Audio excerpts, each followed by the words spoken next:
चलिए देखिए हम लोग आज राज्य मंत्री परिषद का अध्ययन कर लेते हैं। इसके बारे में जानना जरूरी है।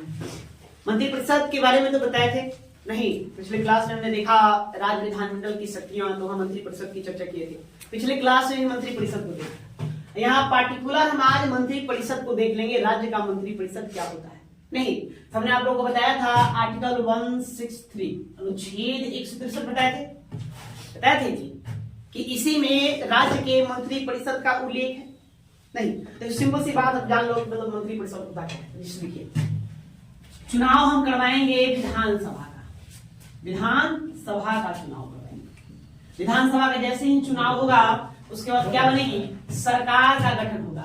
सरकार का विधानसभा का चुनाव होने के बाद सबसे पहले राज्यपाल क्या करते हैं, विधानसभा में बहुमत दल का जो नेता होता है, कार्यनेता, उसको क्या बनाते हैं, उसको सीएम बना देते हैं, मुख्यमंत्री बना देते हैं।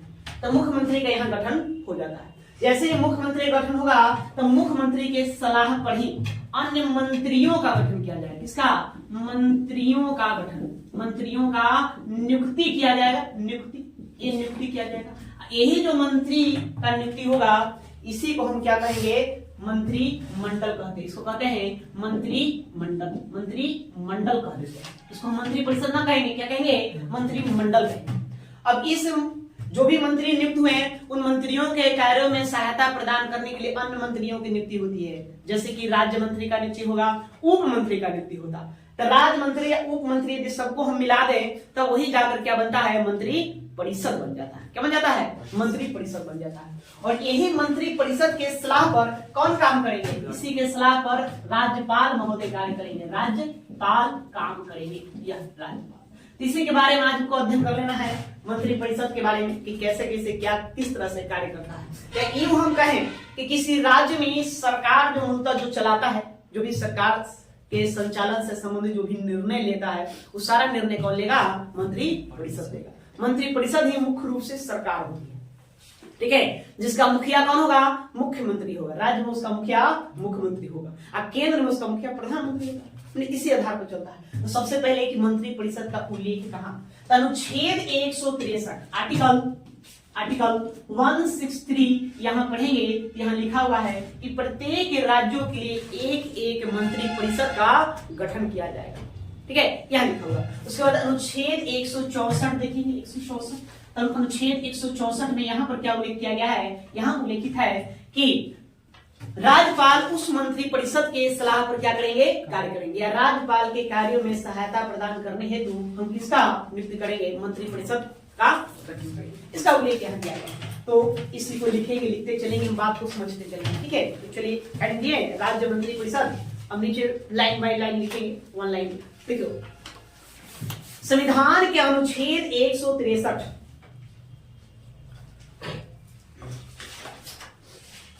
संविधान के अनुच्छेद 163 के तहत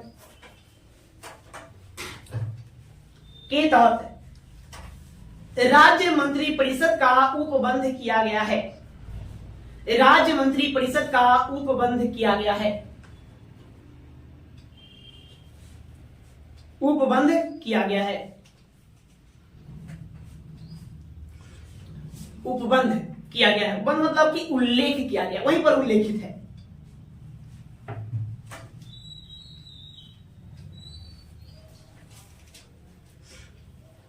अब लिखेंगे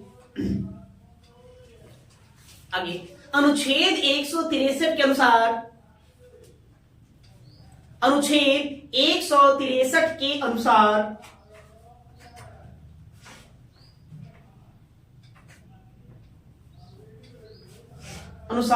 उन बातों को छोड़कर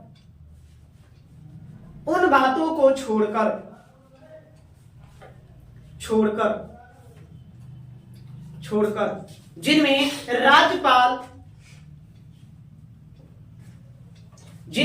राज्यपाल स्वविवेक से कार्य करता है,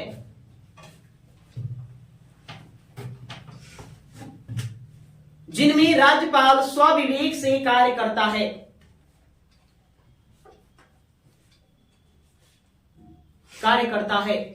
अन्य कार्यों के निर्वाह के लिए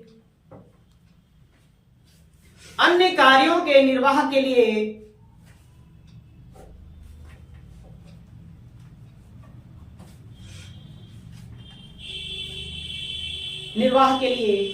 या उसे सहायता प्रदान करने के लिए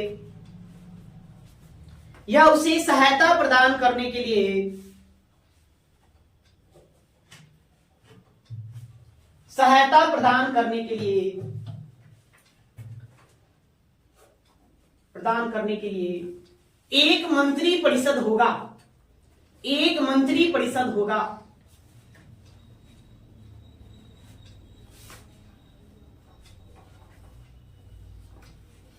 एक मंत्री परिषद होगा जिसका मुखिया या प्रधान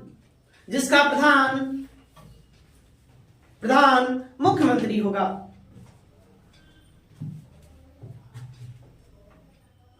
मुख्यमंत्री होगा। ठीक है, तो याद करने वाली बातें क्या है? अब बस आपको याद करना है कि मंत्री परिषद का उल्लेख कहां किया गया है। राज्य मंत्री परिषद का उल्लेख क्या उसके गठन के बारे में कहां बताया गया था? अनुच्छेद 163 में बताया गया। ओके, अब लिखेंगे अनुच्छेद 164।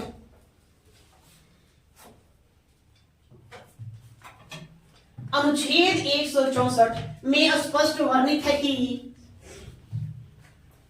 अनुच्छेद 164 में स्पष्ट वर्णित है कि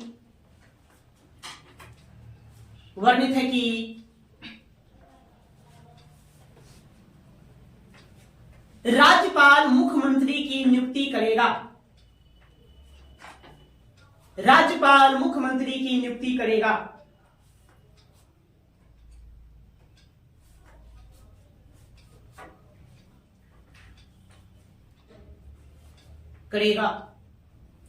और मुख्यमंत्री के सलाह पर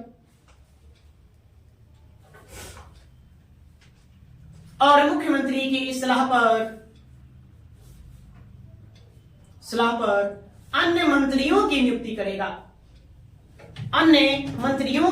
करेगा।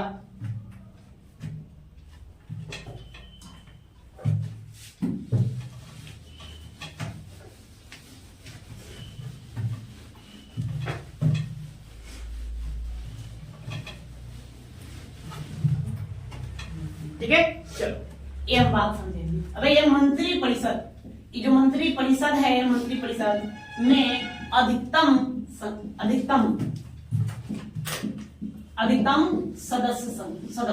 मतलब अधिक से अधिक कितने मंत्री परिषद हो सकते हैं? तो देखो हमने क्या किया कि 51वां संविधान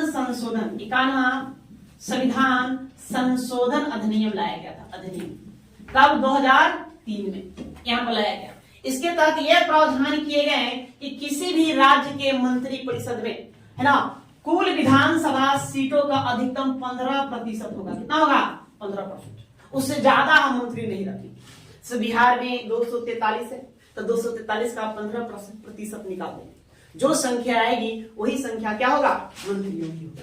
यहाँ तकरीबन आपका कितना जाएगा? 36-35 है ना? हाँ, 35 के आसपास यहाँ पर जाएगा यह। ठीक है, कितना है? 35 अधिक से अधिक मंत्री रखेंगे। लेकिन ये भी साथ में बताया गया कि छोटे राज्य जहां विधानसभा सीटों की संख्या कम है वहां आप अधिक से अधिक कितना, वहां आपको 12 मंत्री रखना। कितना रखना है?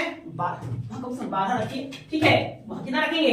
12 रखेंगे। जैसे देखो भाई, अब यहाँ आएंगे 40, गोवा में आएंगे 40 को सीट है, सिक्किम में जाएंगे 32 को है, तब 40 का आप 15% निकालेंगे तो 6 होगा। तो 6 से काम तो चलेगा नहीं, इसलिए वहां कितना ले जाइए? कम से कम 15 ले जाइए, 12 ले जाएंगे। 12 आपको मंत्री क्या करना है? वहां रखना। बात क्लियर है? समझ गए बात? चलो, तो इसी को देखिए 51वां संविधान संशोधन अधिनियम 51वां संविधान संशोधन अधिनियम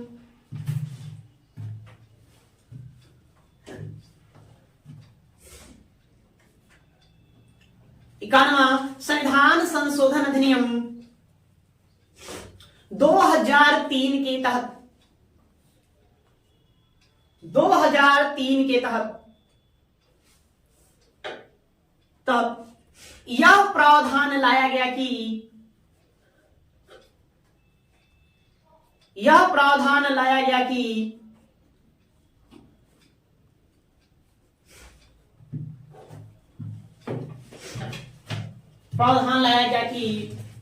मंत्री परिषद के अधिकतम सदस्यों की संख्या, मंत्री परिषद के अधिकतम सदस्यों की संख्या मुख्यमंत्री सहित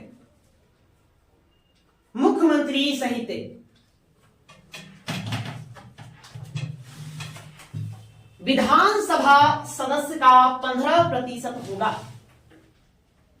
मुख्यमंत्री सहित विधानसभा सदस्य का 15% होगा। 15%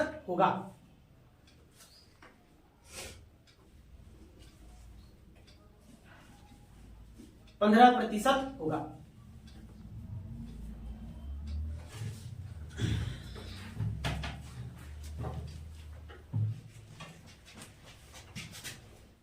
आगे लिखेंगे, विधानसभा के कम सदस्य संख्या वाले, विधानसभा के कम सदस्य संख्या वाले, विधानसभा के कम सदस्य संख्या वाले छोटे राज्यों में, छोटे राज्यों में मंत्री परिषद की अधिकतम संख्या 12 होगी। 12 होगी।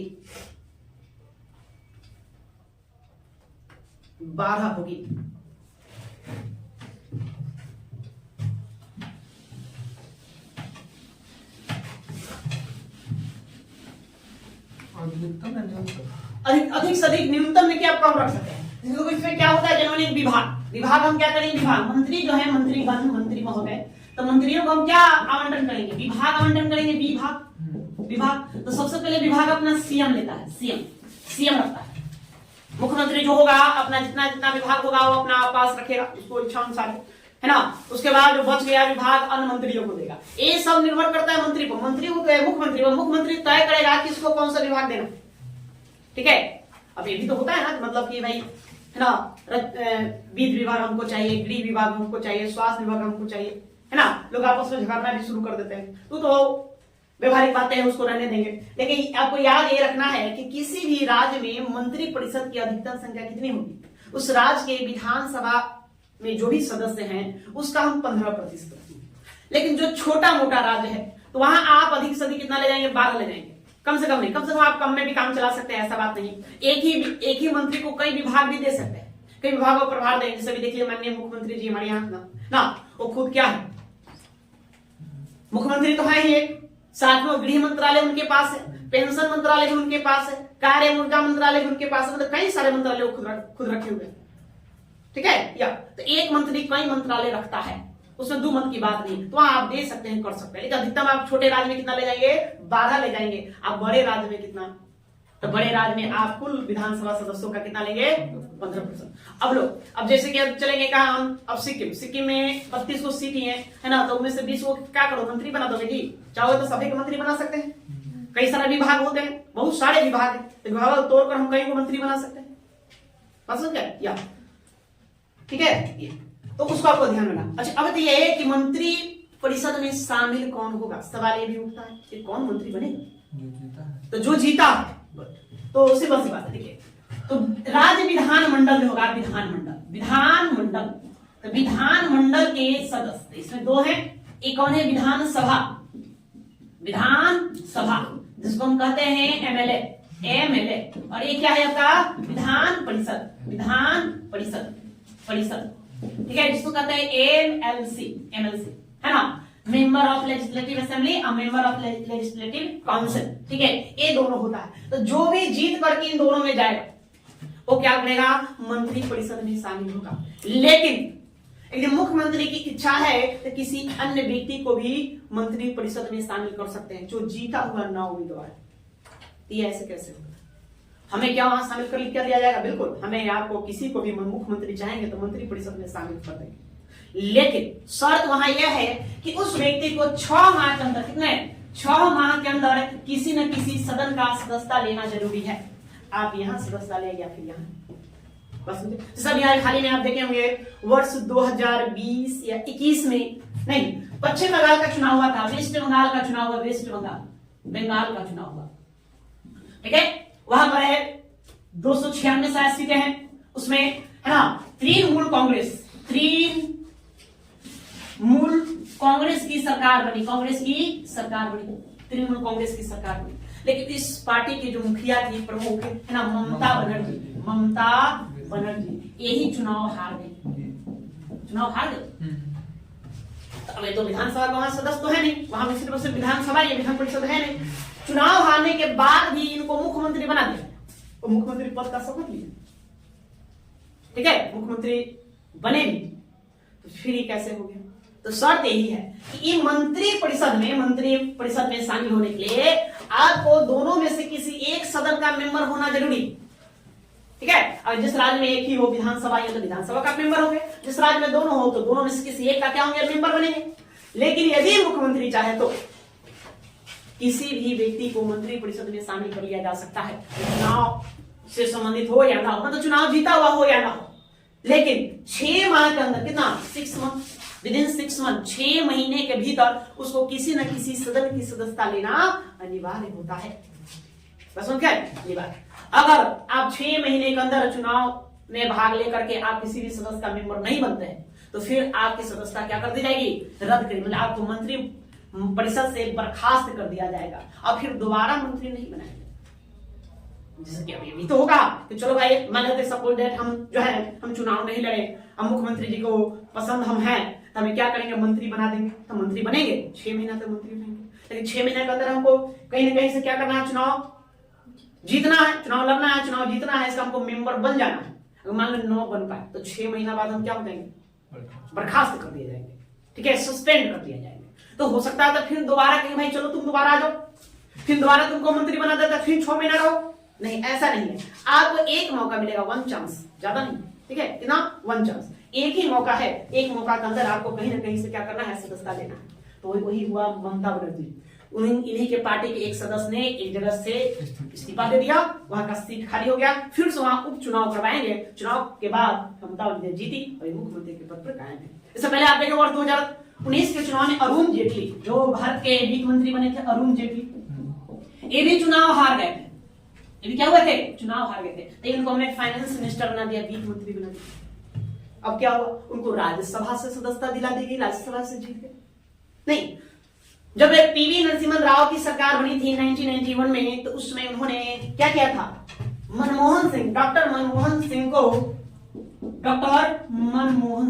भारत का फाइनेंस मिनिस्टर बना दिया। भारत के वित्त राज्य मंत्री बने थे या फाइनेंस मिनिस्टर बना दिए। एक कहीं के तो मेंबर थे, ये तो अर्थशास्त्री थे, इनको कोई लेना देना था नहीं चुनावी बातों से, संसद से, फिर भी इनको मंत्री बना दिया गया, फाइनेंस मिनिस्टर इंडिया का बन गया। तो देश की उसमें इकोनॉमिक स्थिति ठीक नहीं थी, नहीं, आर्थिक स्थितियां बिगड़ी हुई थी, तो उसको सुधारने के लिए, संभालने के लिए डॉक्टर मनमोहन सिंह को लाया गया, क्योंकि पढ़े लिखे थे, ये इकोनॉमिक्स थे, बहुत बेहतर अर्थशास्त्री हुए, दुनिया भर में इनका नाम रहा, इसलिए इनको लाया गया।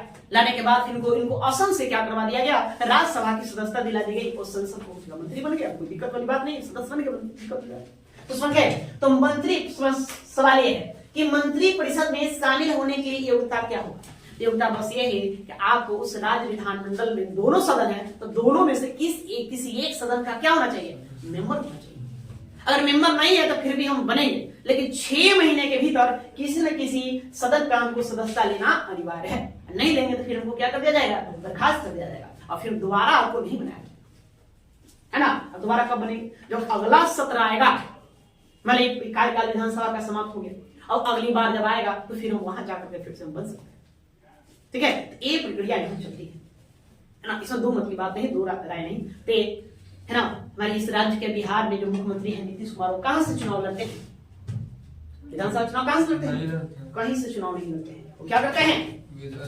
विधान परिषद का सदस्य बनते हैं वो, ठीक है। हमेशा वो विधान परिषद का सदस्य बनते हैं और यहीं से वो क्या करते हैं? अपना है ना, मुख्यमंत्री के पद पर वो कार्य करते हैं। तो एक क्लियर है बात। चलिए इसी को लिखेंगे पहले, इसको लिखिए फिर आगे हम समझेंगे।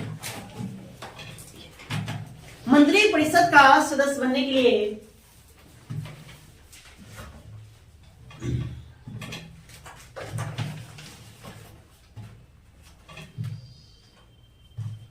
मंत्री परिषद का सदस्य बनने के लिए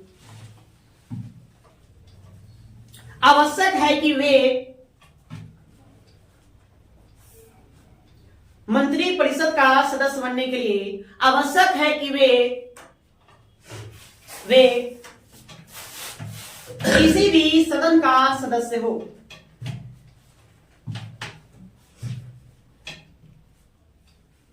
किसी भी सदन का सदस्य हो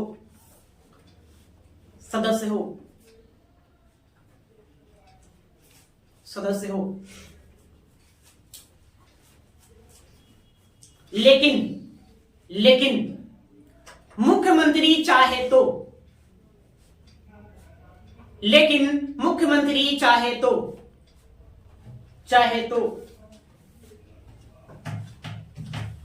किसी भी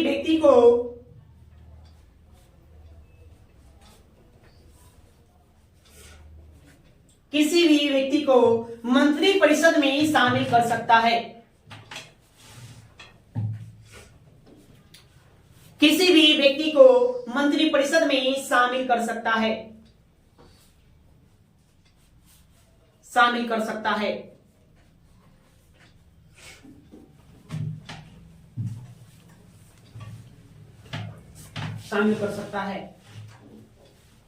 किंतु उसे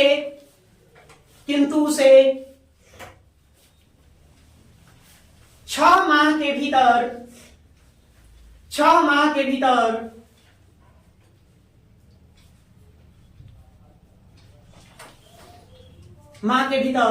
विधानमंडल का सदस्य होना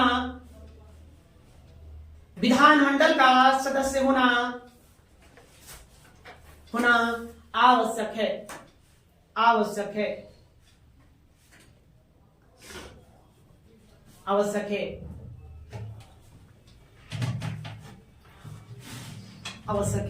अन्यथा उसकी सदस्यता रद्द कर दी जाएगी।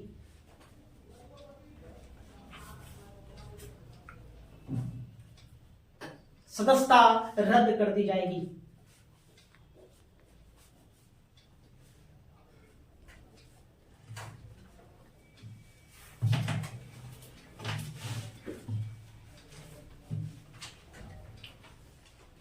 पुनः उसे दोबारा, उसी में एक लाइन और जोड़ देंगे, पुनः उसे दोबारा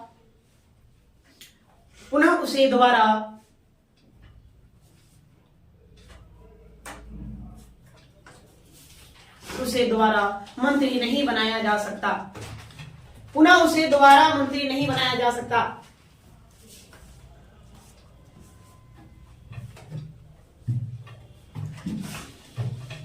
हो गया। चलिए अब देखिए मंत्री परिषद का उत्तरदायित्व।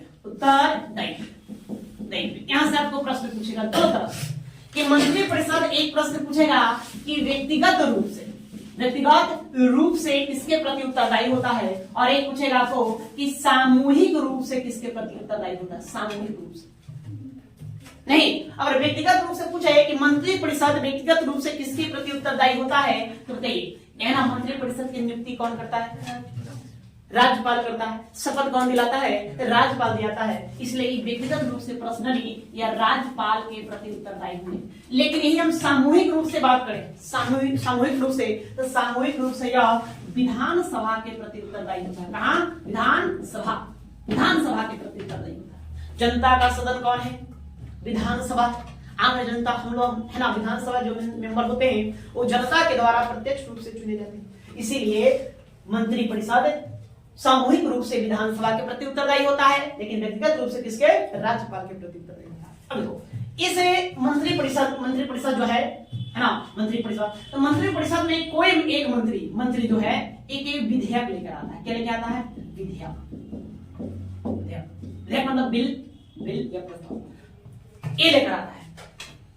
अगर वह बिल पारित है ना हो या ना अलग बात है, लेकिन उस बिल की निंदा कर दी जाए या फिर है ना किसी मंत्री के विरुद्ध कोई मतलब कि प्रस्ताव लाया जाता है, प्रस्ताव या संकल्प लाया जाता है, संकल्प अगर वो नहीं पारित होता है तो संपूर्ण मंत्रिपरिषद को इस्तीफा देना होगा, क्योंकि वो सामूहिक रूप से लेकर आ रहा है।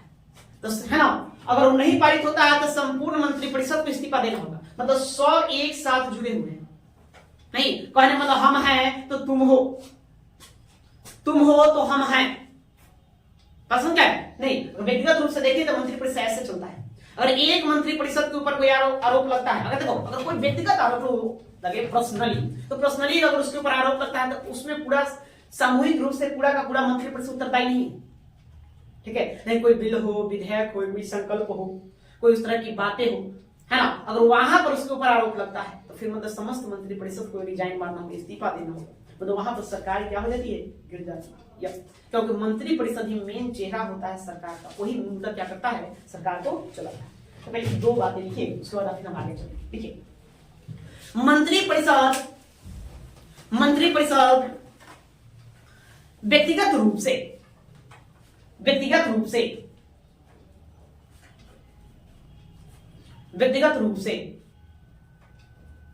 मंत्रिपरिषद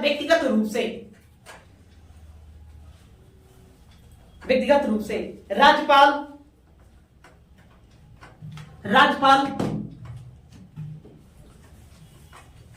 और सामूहिक रूप से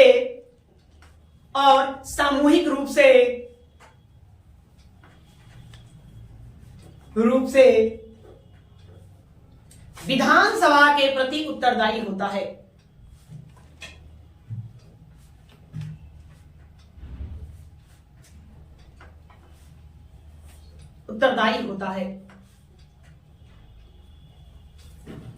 विधानसभा के प्रति उत्तरदायी होता है।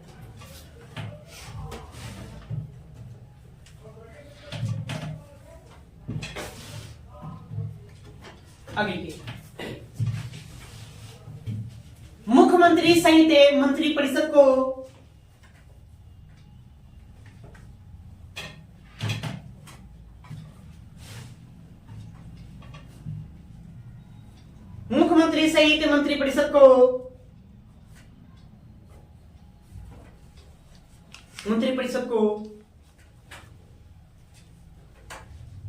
परिषद को पद ग्रहण करने से पूर्व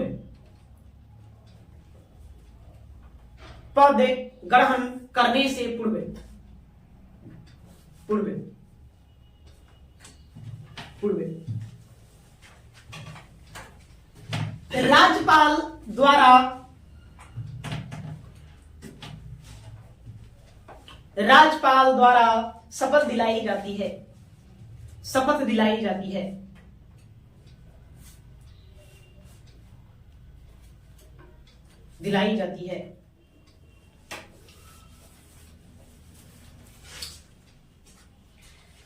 सभी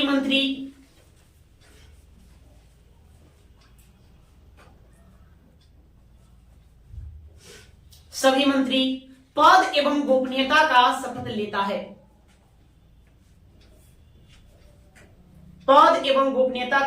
लेता है।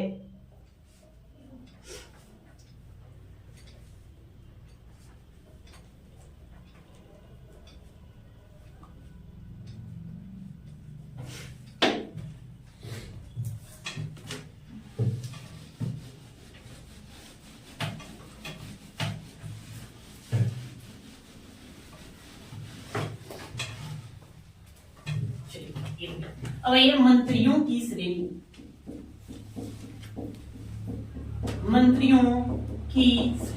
देखो अब मंत्री कितने प्रकार के होते हैं, ये भी सवाल है ना, सुने होंगे क्या ना कि एक खाना जो है किस तरह के मंत्री है, गृह मंत्री है, गृह राज्य मंत्री है, गृह उप मंत्री है, नहीं वित्त मंत्री है, वित्त राज्य मंत्री है, उसमें फिर देखेंगे वित्त राज्य मंत्री स्वतंत्र प्रभार है, फिर है ना वित्त उप मंत्री है। तो मंत्रियों को श्रेणी क्या होता है, मंत्रियों की 3 श्रेणी होती है। कितनी? 3। एक होता है कैबिनेट, पहले इसको समझेंगे उसके बाद हम चलेंगे। कैबिनेट मंत्री, एक होता है राज्य मंत्री, और एक होता है उप मंत्री। उप मंत्री, उप मंत्री। राज्य मंत्री में भी दो श्रेणी है, एक होता है राज्य मंत्री, राज्य मंत्री है तो राज्य मंत्री ही होगा ना, एक होता है राज्य मंत्री, राज्य मंत्री एक क्वेश्चन आप देखें लिखा स्वतंत्र प्रभार, स्वतंत्र प्रभार। क्या होता है देखो, कैबिनेट मंत्री तो यही वास्तविक मंत्री होता है, मूल मंत्री होता है, वास्तव में रियल में जो मंत्री होता है कौन होता है, कैबिनेट मंत्री होता है। अब वो कैबिनेट मंत्री के कार्यों में सहायता देनी है। अब एक मंत्री तो सभी जगह जा तो नहीं सकता है, सभी कार्य का निपटारा तो कर नहीं सकता है।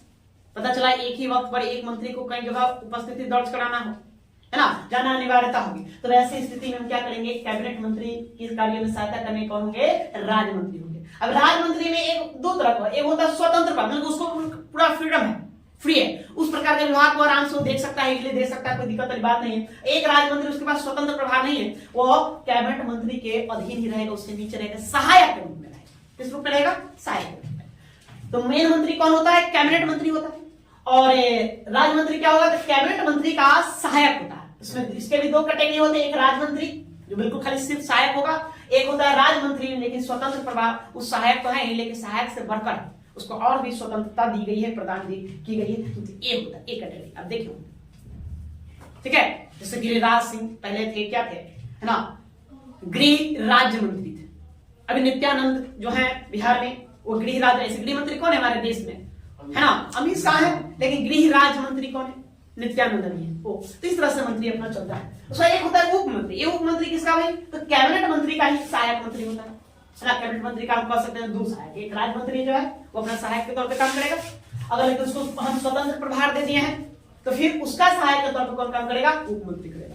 मतलब कैबिनेट मंत्री का सहायक के तौर पर काम करता है उप मंत्री, और राज्य मंत्री के भी सहायक के तौर पर काम करता है कौन, उप मंत्री। तो वैसे राज्य मंत्री जिसको स्वतंत्र प्रभार मिला हुआ है, उसके सहायक के तौर पर काम कौन करेगा, उप मंत्री करेगा। तो मंत्रियों के कितने श्रेणी, तीन श्रेणी, आपको ध्यान रखना, तीन श्रेणी। इसमें देखिए दो शब्द आएगा, एक आएगा मंत्री परिषद, मंत्री परिषद, परिषद। ये मंत्री परिषद में आपको शामिल हो जाएगा तीनों को शामिल करेंगे। किसको, तो कैबिनेट मंत्री को भी शामिल करेंगे, कैबिनेट मंत्री इसको शामिल कर लेंगे। यहाँ पर आपको राज्य मंत्री भी हम यहाँ पर इनको रखेंगे, शामिल करेंगे, और उप मंत्री को भी शामिल करेंगे। इसको हम कहते हैं मंत्री परिषद। एक होता है मंत्रिमंडल, एक शब्द आपको बार बार हमको बोले तो मंत्रिमंडल, तो दोनों में अंतर है, मंत्री परिषद और मंत्रिमंडल में अंतर है। मंत्रिमंडल इसमें सिर्फ सिर्फ कौन होगा, कैबिनेट मंत्री होंगे। कौन होंगे, कैबिनेट मंत्री,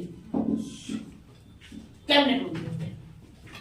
या तो सरकार के कार्यों से संबंधित या सरकार के संचालन से जितने भी निर्णय होते हैं वो सब कौन लेता है, मंत्रिमंडल लेता है, अर्थात कौन लेता है, कैबिनेट मंत्री लेता है। सब निर्णय कौन लेगा, एक कैबिनेट मंत्री लेगा, मतलब मंत्रिमंडल लेंगे। इसलिए दो शब्द का प्रयोग, मंत्रिमंडल और मंत्री परिषद। मंत्री परिषद में जितने भी मंत्री हैं इस सबके सब शामिल हो गए, और मंत्रिमंडल में सिर्फ सिर्फ कौन शामिल होंगे, कैबिनेट मंत्री शामिल होंगे। एक होता है किचन कैबिनेट मंत्रिमंडल, एक होता है किचन कैबिनेट, किचन कैबिनेट मंत्रिमंडल, मंत्रिमंडल, मंत्रिमंडल एक क्या होता है। अब ये क्या हो गया, तो देखिए भारत सरकार के पास देखेंगे कैबिनेट मंत्रियों की लिस्ट है ना, तकरीबन 35-40 के आसपास है। सब मंत्री कैबिनेट मंत्री, कैबिनेट मंत्री जिसको अपना अपना विभाग दिया गया, उतने विभाग बना हुआ है। अब उसी में से कुछ 4-5 जो होते हैं जो खास जैसे कि रक्षा मंत्री हो गया, विदेश मंत्री हो गया, नहीं गृह मंत्री हो गया, वित्त मंत्री हो गया, प्राइम मिनिस्टर हो गए, ये जो कुछ खास है ना 4-5 या 6 जो मंत्री होते हैं उनका ही एक ग्रुप होता है, उसी को हम किचन कैबिनेट मंत्रिमंडल कहते हैं।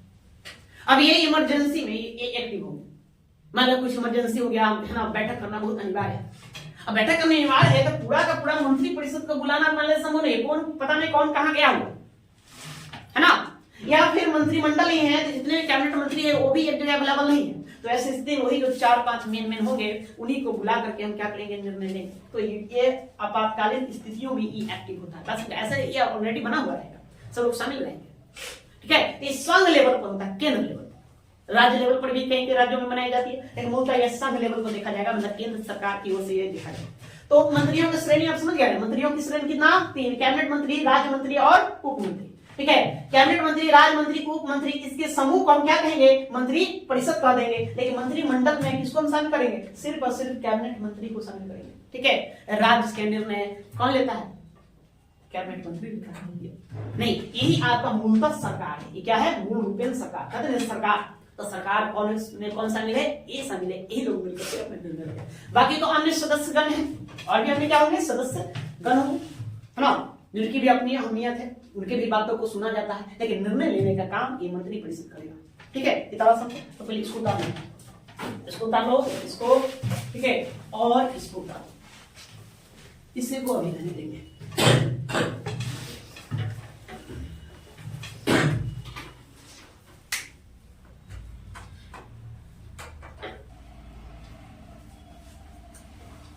चलिए, हो गया।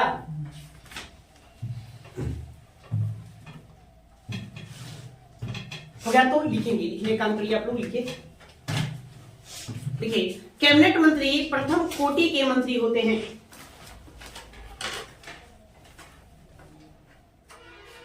कैबिनेट मंत्री प्रथम कोटि के मंत्री होते हैं।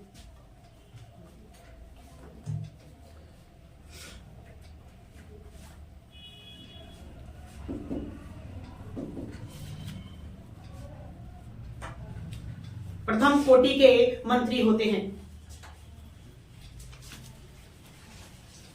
वही सरकार के नीति का संचालन करते हैं। वही सरकार के नीति का संचालन करते हैं।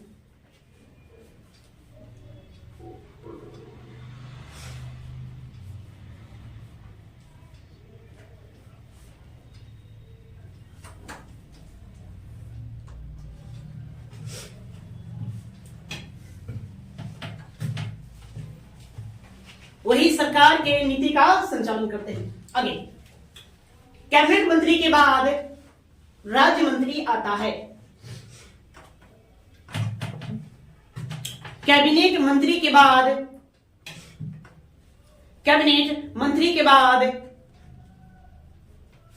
राज्य मंत्री आता है। राज्य मंत्री आता है।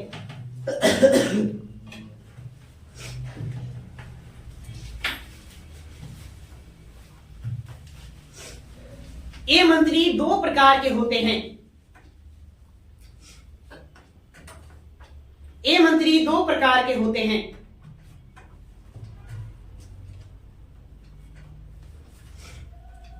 दो प्रकार के होते हैं, डैश देंगे।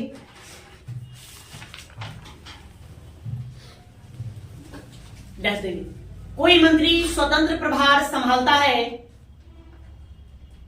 कोई मंत्री स्वतंत्र प्रभार संभालता है। संभालता है। कोई मंत्री स्वतंत्र प्रभार संभालता है।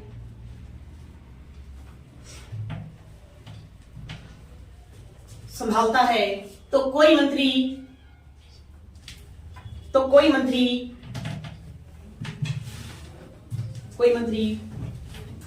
कैबिनेट मंत्री के सहायक के रूप में कार्य करते हैं।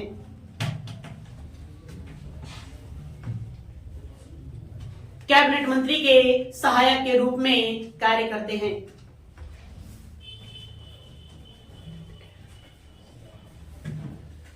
सहायक के रूप में कार्य करते हैं।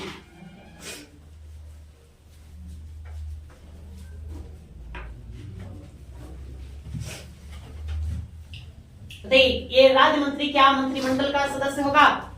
नहीं, मंत्रिमंडल का सदस्य नहीं होगा। ध्यान देने वाली बात है। प्रश्न आपको छाटने में देगा निम्नलिखित में कौन सा कथन असत्य है या सत्य है, तो आपको ध्यान देना होता है ना। ये अक्सर रहता है कि मंत्रिमंडल कैबिनेट मंत्री के सदस्य होते हैं। सॉरी, राज्य मंत्री महिला मंत्रिमंडल के सदस्य होते हैं। लेकिन ध्यान रखने वाली बात क्या है कि मंत्रिमंडल में सिर्फ किसको शामिल करेंगे? कैबिनेट मंत्री को ना। मंत्री परिषद में हम सबको शामिल करेंगे। एक लाइन का काम करो, उसको यहां लिख, तुम लोग भूल जाओगे बाद। लिखिए, राजमंत्री मंत्रिमंडल के सदस्य नहीं होते। राजमंत्री मंत्रिमंडल के सदस्य नहीं होते हैं।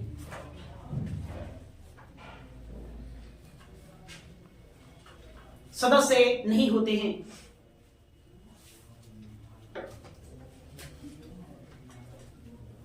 ठीक है, उसके बाद एक और लिखिए, राज्य मंत्री के बाद उप मंत्री आता है।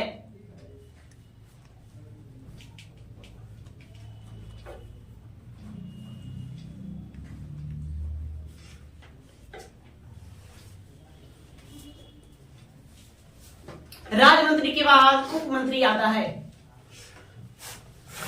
उप मंत्री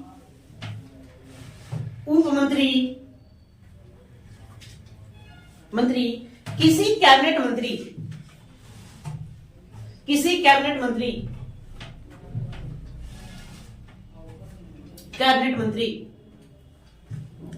या फिर राज्य मंत्री के सहायक होते हैं,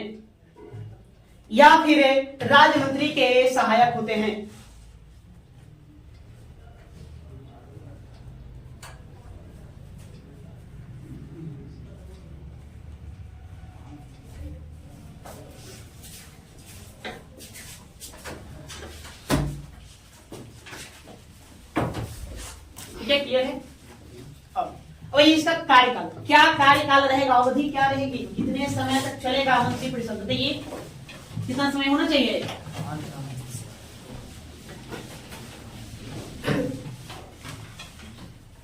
देखो, तो मंत्रिपरिषद का जो कार्यकाल होता है, मंत्रिपरिषद का कार्यकाल, इसका कार्यकाल निर्भर करता है विधानसभा के विश्वास पर। किस पर? विधानसभा के विश्वास पर। विधानसभा के विश्वास पर। जब तक विधानसभा चलेगी तब तक मंत्रिपरिषद चलेगा। अब विधानसभा नहीं रहेगा तो मंत्रिपरिषद नहीं। तो जब तक विधानसभा का विश्वास बना हुआ है, वो चल रहा है, कायम है, तब तक मंत्रिपरिषद रहेंगे। जैसे विधानसभा में बहुमत दल का जो नेता होता है वो अपना बहुमत खो देता है ना, या वो उसके विरुद्ध अविश्वास प्रस्ताव सिद्ध हो जाता है, तो समूची मंत्रिपरिषद को क्या करना होगा? इस्तीफा देना होगा, है ना। उसका वहां से काम कहानी खत्म, उसको बर्खास्त कर दिया, मतलब सरकार। ठीक है, तो ऐसे समानता देखा जाए तो विधानसभा के कार्यकाल कितने वर्षों का? 5 वर्षों का होता है। तो मंत्रिपरिषद का भी कार्यकाल 5 वर्षों का होगा, लेकिन यह मूल रूपेण किस पर निर्भर करता है? तो विधानसभा के विश्वास पर निर्भर करता है। जब तक विधानसभा चलेगी तब तक मंत्रिपरिषद चलेगा, अन्यथा नहीं। चलो इसको लिखो। देखिए, मंत्रिपरिषद का कार्यकाल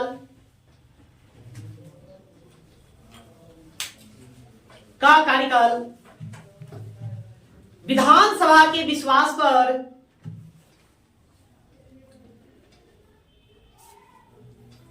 मंत्रिपरिषद का कार्यकाल विधानसभा के विश्वास पर निर्भर करता है।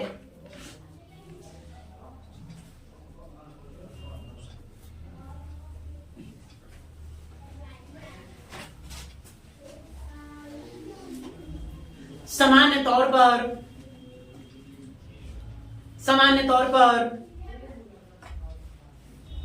पर मंत्रिपरिषद का कार्यकाल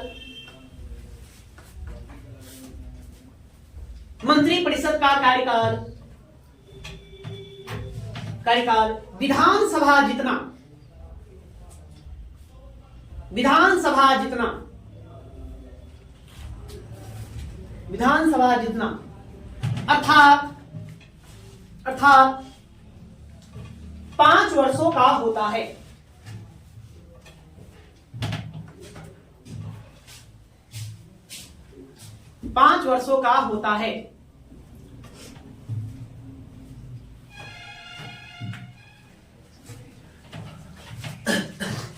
ठीक है, बात समझ में आ गया। अब लिखिए, इसमें एक पंक्ति और, मंत्रिपरिषद के विरुद्ध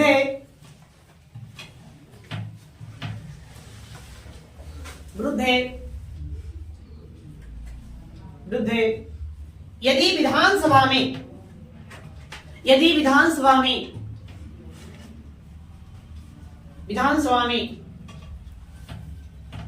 अविश्वास प्रस्ताव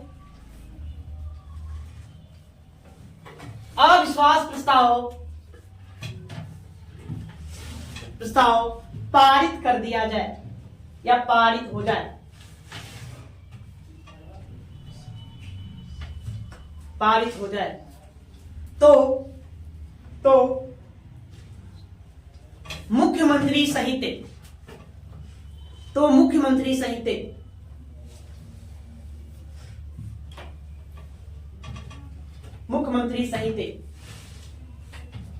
मंत्रिपरिषद के सभी सदस्यों को मुख्यमंत्री सहित मंत्रिपरिषद के सभी सदस्यों को इस्तीफा देना पड़ता है।